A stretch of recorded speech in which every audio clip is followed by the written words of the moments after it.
Invasive plant is taking over parts of Gatlinburg 2 years after the Sevier County wildfires killed native species on the mountainside.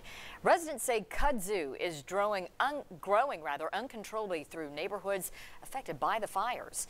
Now, kudzu can grow more than a foot every day and can be very difficult to kill off. 10 News reporter Mark Salinger shows us city leaders are now looking at ways to eradicate this problem. Robin and John, the city of Gatlinburg says it is concerned about the spread of kudzu on private property. Residents say they began seeing the invasive plants spread shortly after the wildfires.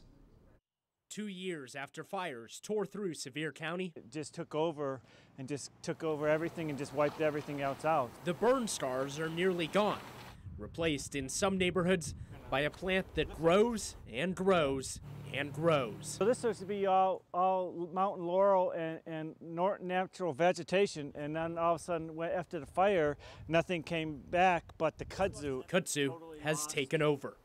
Scott Young was forced to spray his backyard with a powerful pesticide to kill the invasive plant. He moved to Gatlinburg just 2 days before the wildfires and has seen the kudzu take over his neighborhood. When the fire came in, it burned up all the natural vegetation, and then that spring, the kudzu just came back full force. Kudzu requires a lot of persistence. Christine Johnson is the supervising forester at the Great Smoky Mountains National Park. The park doesn't have a kudzu problem, but she says the fires could be to blame for its resurgence in the city. Kudzu, like any other plant, takes advantage of the absence of competition. So the fire, in many cases, removed the overstory and a lot of plants that might compete with it. The city of Gatlinburg says it aggressively pursues kudzu eradication in all city landscaped areas and parks.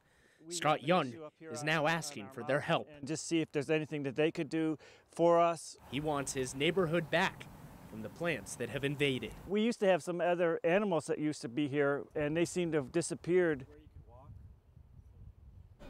And Young and a group of his neighbors spoke in front of the Gatlinburg City Commission last week. They're asking for help in an effort to kill off the kudzu before it causes even more problems. Robin and John. It is a pesky problem. Mark, thank you.